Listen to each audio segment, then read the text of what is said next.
श्री श्री महापुराण रुद्र संहिता। श्री गणेशाय नमः। श्री सरस्वती नमः। सती और शिव के द्वारा अग्नि की परिक्रमा। श्री हरि द्वारा शिव तत्व का वर्णन। शिव का ब्रह्मा जी को दिए हुए वर के अनुसार वेदी पर सदा के लिए अवस्थाना तथा शिव और सती का विदा हो कैलाश पर जाना। ब्रह्मा जी कहते हैं, नारद, कन्यादान करके दक्ष ने भगवान शंकर को नाना प्रकार की वस्तुएं दहेज में दी। यह सब करके वे बड़े प्रसन्न हुए। फिर उन्होंने ब्राह्मणों को नाना प्रकार के धन बांटे। तत्पश्चात लक्ष्मी सहित भगवान विष्णु शंभु के पास आ हाथ जोड़कर खड़े हुए और यूं बोले, देव देव महादेव, दया सागर प्रभु, तात आप संपूर्ण जगत के पिता हैं और सती देवी सबकी माता है। आप दोनों सत्पुरुषों के कल्याण तथा दुष्टों के दमन के लिए सदा लीला पूर्वक अवतार ग्रहण करते हैं। यह सनातन श्रुति का कथन है। आप चिकने नील अंजन के समान शोभा वाली सती के साथ जिस प्रकार शोभा पा रहे हैं, मैं उससे उल्टे लक्ष्मी के साथ शोभा पा रहा हूँ। अर्थात सती नील वर्णा तथा आप गौरवर्ण है। उससे उल्टे मैं नील वर्ण तथा लक्ष्मी गौरवर्ण है। नारद, मैं देवी सती के पास आकर ग्रहासूत्रोक्त विधि से विस्तार पूर्वक सारा अग्नि कार्य कराने लगा। मुझे आचार्य तथा ब्राह्मणों की आज्ञा से शिवा और शिव ने बड़े हर्ष के साथ विधि पूर्वक अग्नि की परिक्रमा की। उस समय वहां बड़ा अद्भुत उत्सव मनाया गया। गाजे बाजे और नृत्य के साथ होने वाला वह उत्सव सबका बड़ा सुख जान पड़ा। तदंतर भगवान विष्णु बोले, सदाशिव, मैं आपकी आज्ञा से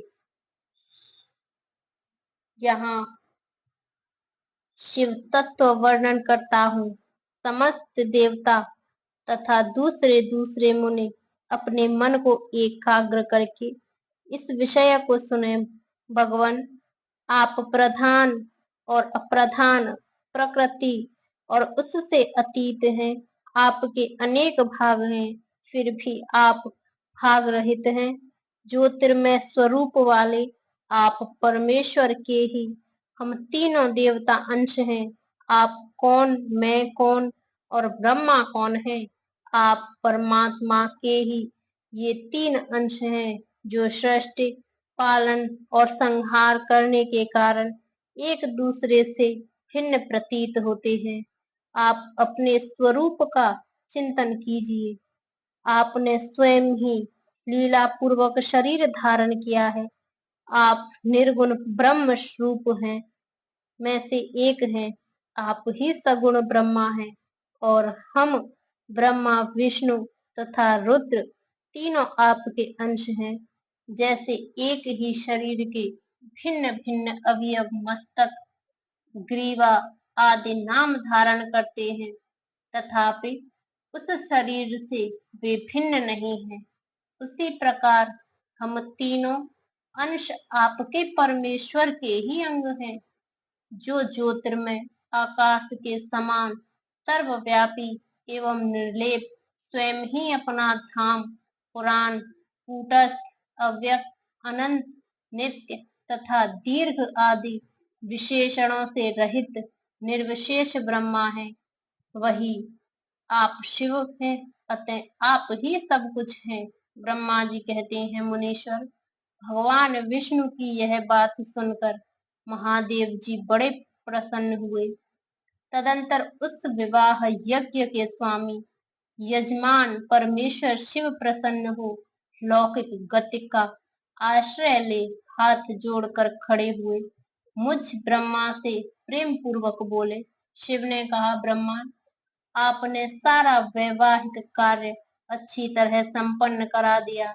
अब मैं प्रसन्न हूँ। आप मेरे आचार्य हैं, बताइए आपको क्या दक्षिणा दूं? सुरज्येष्ठ, आप उस दक्षिणा को मांगिए। महाभाग, यदि वह अत्यंत दुर्लभ हो तो भी उसे शीघ्र कहिए। मुझे आपके लिए कुछ भी अदेय नहीं है। मुने, भगवान शंकर का यह वचन सुनकर मैं हाथ जोड़ विनीत चित्त से उन्हें बारंबार प्रणाम करके बोला, देवेश, यदि आप प्रसन्न हो और महेश्वर, यदि मैं वर पाने के योग्य हूँ तो प्रसन्नता पूर्वक जो बात कहता हूँ उसे आप पूर्ण कीजिए। महादेव, आप इसी रूप में इसी वेदी पर सदा विराजमान रहे, जिससे आपके दर्शन से मनुष्यों के पाप धुल जाएं। चंद्रशेखर, आपका सानिध्य होने से मैं इस वेदी के समीप आश्रम बनाकर तपस्या करूं, यह मेरी अभिलाषा है। चैत्र के शुक्ल पक्ष की त्रयोदशी को पूर्वा फागुनी नक्षत्र में रविवार के दिन इस भूतल पर जो मनुष्य भक्ति भाव से आपका दर्शन करे, उसके सारे पाप तत्काल नष्ट हो जाएं। विपुल पुण्य की वृद्धि हो और समस्त रोगों का सर्वथा नाश हो जाए। जो नारी दुर्भगा, वंध्या, कानी अथवा रूपहीना हो, वह भी आपके दर्शन मात्र से ही अवश्य निर्दोष हो जाए। मेरी यह बात उनकी आत्मा को सुख देने वाली थी। इसे सुनकर भगवान शिव ने प्रसन्न चित्त से कहा, विधाता, ऐसा ही होगा। मैं तुम्हारे कहने से संपूर्ण जगत के हित के लिए अपनी पत्नी सती के साथ इस वेदी पर सुस्थिर भाव से स्थित रहूंगा। ऐसा कहकर पत्नी सहित भगवान शिव अपनी अंश रूपणी मूर्ति को प्रकट करके वेदी के मध्य भाग में विराजमान हो गए। तत्पश्चात स्वजनों पर स्नेह रखने वाले परमेश्वर शंकर दक्ष से विदा ले अपनी पत्नी सती के साथ कैलाश जाने को उद्यत हुए। उस समय उत्तम बुद्धि वाले दक्ष ने विनय से मस्तक झुका हाथ जोड़ भगवान वृषभ ध्वज की प्रेम पूर्वक स्तुति की। फिर श्री विष्णु आदि समस्त देवताओं, मुनियों और शिवगणों ने नमस्कार पूर्वक नाना प्रकार की स्तुति करके बड़े आनंद से जय जयकार किया। तदंतर दक्ष की आज्ञा से भगवान शिव ने प्रसन्नता पूर्वक सती को वृषभ की पीठ पर बिठाया और स्वयं भी उस पर आरूढ़ हो वे प्रभु हिमालय पर्वत की ओर चले। भगवान शंकर के समीप वृषभ पर बैठी हुई सुंदर दांत और मनोहर हास वाली सती अपने नील श्याम वर्ण के कारण चंद्रमा में नीली रेखा के समान शोभा पा रही थी।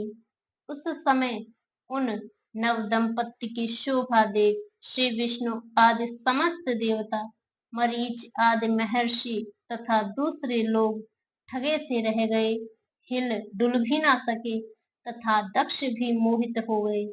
तत्पश्चात कोई बाजे बजाने लगे और दूसरे लोग मधुर स्वर से गीत गाने लगे। कितने ही लोग प्रसन्नता पूर्वक शिव के कल्याण में उज्जवल यश का गान करते हुए उनके पीछे पीछे चले। भगवान शंकर ने बीच रास्ते से दक्ष को प्रसन्नता पूर्वक लौटा दिया और स्वयं प्रेमाकुल हो प्रथम गणों के साथ अपने धाम को जा पहुंचे। यद्यपि भगवान शिव ने विष्णु आदि देवताओं को भी विदा कर दिया था, तो भी वे बड़ी प्रसन्नता और भक्ति के साथ उन्हें उनके साथ हो लिए। उन सब देवताओं, प्रथम गण, प्रमथ गणों तथा अपनी पत्नी सती के साथ हर्ष भरे शंभु हिमालय पर्वत से सुशोभित अपने कैलाश धाम में जा पहुंचे। वहां जाकर उन्होंने देवताओं, मुनियों तथा दूसरे लोगों का बहुत आदर सत्कार सम्मान करके उन्हें प्रसन्नता पूर्वक विदा किया। शंभु की आज्ञा ले वे विष्णु आदि सब देवता तथा मुनि नमस्कार और स्तुति करके मुख पर प्रसन्नता की छाप लिए अपने अपने धाम को चल दी गए। सदाशिव का चिंतन करने वाले भगवान शिव भी अत्यंत आनंदित हो हिमालय के शिखर पर रहकर अपनी पत्नी दक्ष कन्या सती के साथ विहार करने लगे। सूत जी कहते हैं, मनियो, पूर्व काल में स्वयंभू मनवंतर में भगवान शंकर और सती का जिस प्रकार विवाह हुआ वह सारा प्रसंग मैंने तुमसे कह दिया।